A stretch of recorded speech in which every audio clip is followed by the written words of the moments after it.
আসসালামু আলাইকুম। দেশ এবং দেশের বাইরে থেকে যে যেখান থেকে আমার এই ভিডিওটি দেখছেন সবাইকে জানাচ্ছি আন্তরিক শুভেচ্ছা ও অভিনন্দন। আশা করছি সবাই ভালো এবং সুস্থ আছেন।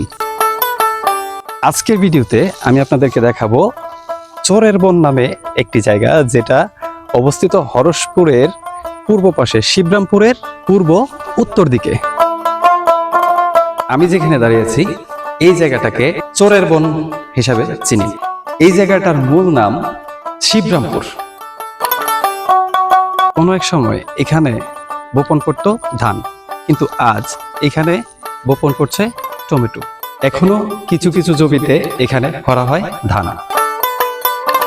দর্শক, বাইরের চারার পাশাপাশি অন্য একটি জমিতে রোপণ করা হচ্ছে মঙ্গল রাজা চারাও। এই চারাটিকে বলা হয় রাজা বেগুনের চারা, যা বর্তমানে মঙ্গল রাজার চারা হিসাবেও পরিচিত। চলুন দুইজন কৃষকের সাথে কথা বলে দেখি তারা কি চারা রোপণ করছে, ফলাফল কেমন পাইছে এবং এই পর্যন্ত তাদের অবস্থা কি।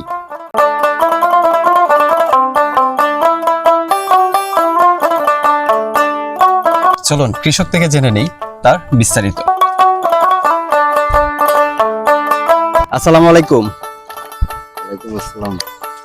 ভাই কেমন আছেন? ইনশাআল্লাহ ভালো আছি। আচ্ছা, আমরা জানতে চাচ্ছিলাম টমেটো যে করছেন ফলন কেমন পাইছেন? ফলন মোটামুটি ভালোই ছিল। তো আসল কথা কি, বৃষ্টির এত পরিমাণ বেশি, তার জন্য মালটা একটু ক্ষতিগ্রস্ত হয়ে গেছে। আচ্ছা আচ্ছা আচ্ছা, বৃষ্টির কারণে ক্ষতি হয়েছে। বৃষ্টির কারণে একটু ক্ষতিগ্রস্ত হয়েছে, গাছের মালগুলা ফাইটে গেছে। আচ্ছা আচ্ছা, দর্শক দেখতে পাচ্ছেন 3 মাস বয়সী একটি জমিতে আলহামদুলিল্লাহ ভালো ফলন আসছে। আচ্ছা, এই চারাগুলির নাম কি? এই চারাগুলির নাম হলো অরিজিনাল বাড়িয়েট বলা হয় যারে। বাড়িয়েট কি কি চারা রোপণ করছেন? 32 শত জায়গা আমি বাড়িয়েট লাগাইছি। তারই পাশাপাশি আমি ওই 26 শতাংশ জায়গা আমি মঙ্গল রাজা বলা হয় যারে, ওইটা লাগাইছি। চলুন তাইলে ওই জমিটাও দেখে আসি।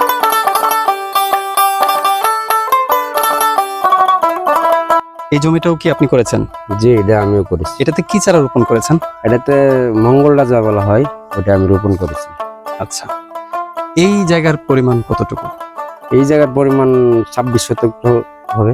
26 শতাংশ। 26 দর্শক, এইখানে প্রায় 26 শতাংশ জায়গাতে রোপণ করা হয়েছে মঙ্গল রাজা নামে পরিচিত যে বেগুনের চারা, সেই চারা।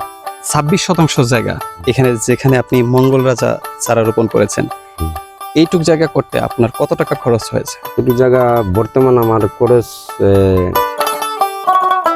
40,000 টাকার মতন হয়েছে।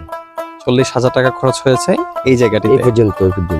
আচ্ছা, এর আগে আমরা দেখলাম আপনি বাইরের চারার কথা বলছিলেন। বাইরের চারা রোপণ করা থেকে এই পর্যন্ত আপনার কত টাকা খরচ হয়েছে এবং ওখান থেকে কত টাকা আপনি বিক্রি করেছেন? এখান থেকে বাড়িটা আমার 2 লক্ষ টাকার মতো বিক্রি হয়েছে। আমি একটা খাতাপত্র বেশি হিসাব রাখতে পারি না, তো আমার একটা অনুভব আছে আর কি, যে 2 লক্ষ টাকার মতো বিক্রি হয়েছে। তো আমার খরচটা মনে হয় 1.5 লক্ষ টাকার মতো হয়েছে। তো আমি যদি বৃষ্টিতে না হইতো তাহলে আমার অনেক আশা ভরসা ছিল, অনেক ভালো ফলাফল দিছিল। বৃষ্টিতে আমার মালগুলো নষ্ট হয়ে গেছে। আজকের ভিডিও এই পর্যন্তই। সবাই ভালো থাকবেন, সুস্থ থাকবেন। আল্লাহ হাফেজ।